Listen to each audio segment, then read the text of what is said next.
So we tend to call the current situation a crisis. So let's stay with that. For any crisis, there are three possible solutions: death, return to the pre-crisis situation, and transition to something new, right? In terms of crisis, people tend to say, we get revolutionary, eager to go for the new thing. But in fact, this is not the case. People in context of crisis tend to get conservative. They tend to idealize the pre-crisis situation and long to return to it. For me, this is, one of the biggest dangers standing in front of us. So I hope the virus is going to spare our memory, is not going to damage our memory, and we will remember that things were not that great before the crisis. So I propose, rather than speaking about crisis, we see ourselves as standing at a peculiar moment in history, akin to a blue moon. I would call that an interlude. History stops in its tracks, looks around, doesn't know where to go. It's not just a crossroad because there are many opportunities there. The peculiarity of our interlude is that we have slowed down. Often crises, think of revolutionary crises, they're bloody, they go very fast, they're unruly. We have in fact slowed down, and this is something very positive. In times of when we slow down, we have the possibility of becoming more wise, to look at the past and think long term. So let's do together exactly this. What has the pandemic brought to light from our past?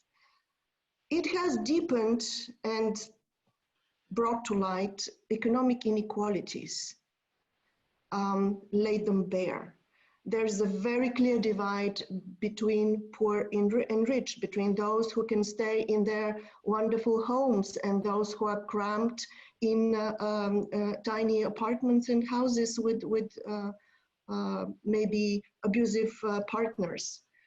Those who are exposed to the dangers of the virus and have to choose between getting the virus or death, or losing their job, losing their job or losing or their life.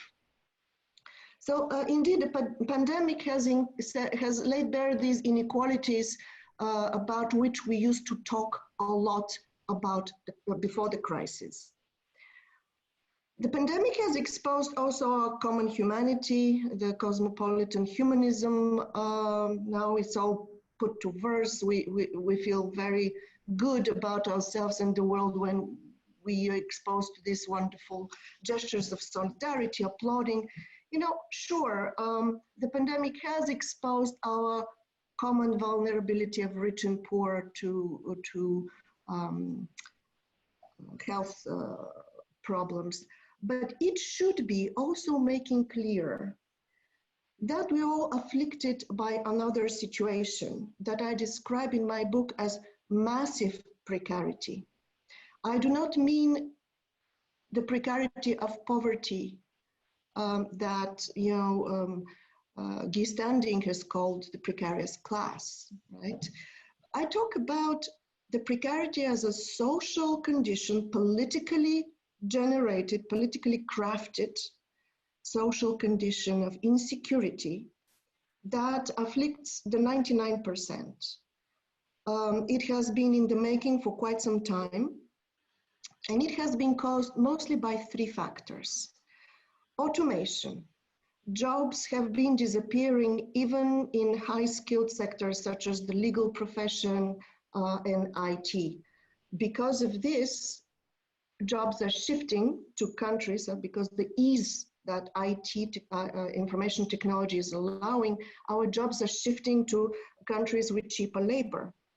And this is not just the low-skilled jobs, but also the high-skilled jobs. Think about the call centers in India, IT engineers, so across the class divide. The second factor has been trade liberalization since the 1980s, globalization, the creation of the global free market. foreign direct investment has allowed for jobs to run away from the West to the rest, to countries also of cheap labor, because the gains are higher. For the sake, the third factor, for the sake of competitiveness, at least since around the year 2000, the competitiveness of national economies in the global marketplace has become a top policy priority. If we read the policy papers, it's really striking how this is the top policy priority. So because of that prioritization of making our economies competitive in the global free market, investment in public services such as health, education, science, culture, all was scaled down for the sake of that competitiveness. Again, jobs were made less secure in order to allow the business the flexibility to hire and fire according to the needs of the market.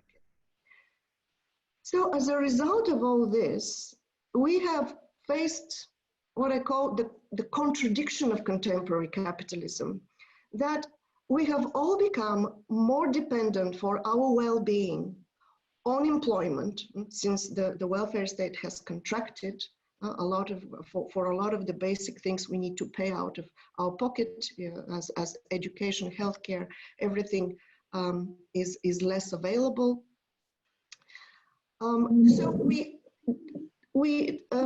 rely more for securing our well-being on employment that is disappearing and is less stable. This creates a condition of fear, of anxiety. No wonder that mental health disease has increased among highly skilled workers. In my book, I go over those interesting statistics that low-skilled workers are affected with this physical precarity. High-skilled workers are more affected with mental health issues, but this all goes down to this social precaritization, which is politically constructed by those three factors that I went over. And I call the current capitalism because of this precarity capitalism. So the virus has not made us more vulnerable as a result of the contamination, but the contamination, the impact of the contamination has been greater because of this underlying social precarity. So what's next? I hope we remember that already before the health crisis, we were talking a lot about crisis. And interestingly, we were talking about crisis at least for 10 years. Now, if you talk about a crisis does not last 10 years. It's usually a very short situation in the life of an entity that passes quickly, either death, transition to new or recovery. But we've been talking about crisis for 10 years. That is why I speak in my book about a condition I call the crisis of the crisis. So the society, even as the economy recovered from the financial meltdown of 2008, our societies continued to experience themselves in a crisis situation exactly because of this massive precarity. So mostly, what I would be eager that we change this situation of social precarity and build what I describe as a political economy of trust. In order to go in this direction, first, so I propose that we bust until two myths that have been limiting our horizon, constraining our thinking. The first myth is that capitalism is the engine of prosperity and economic progress. Actually, science is at the root of that.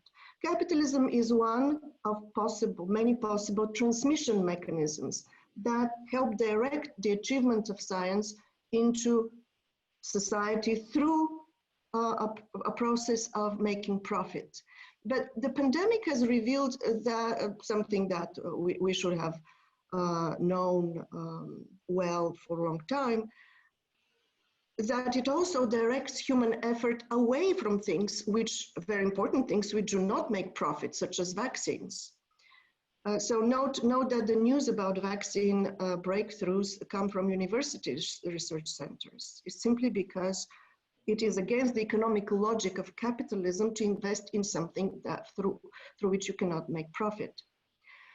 Okay, so this is the first myth we need to bust. The other myth is that, that's the great myth on the left, is that inequality is the great social evil of our times.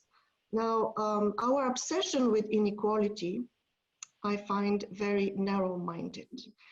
Even in the Communist Manifesto, if we go read it, there is no mention of equality as a value. There is a mention of solidarity, but this is quite a different matter.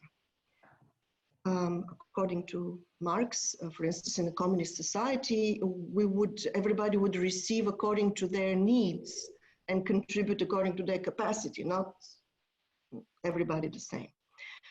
We can very well imagine societies that are poor and equal, or rich and equal but precarious. So let us focus on fighting social precarity, I would say, by building a political economy of trust through investment in public services, through securing for everybody their basic needs regarding education, healthcare, culture, and only when these essential things are lacking, when people feel generally precarious, whether they're rich or poor, then inequality becomes a social problem, because we become reliant on our financial resources to secure those needs. So let me stop here.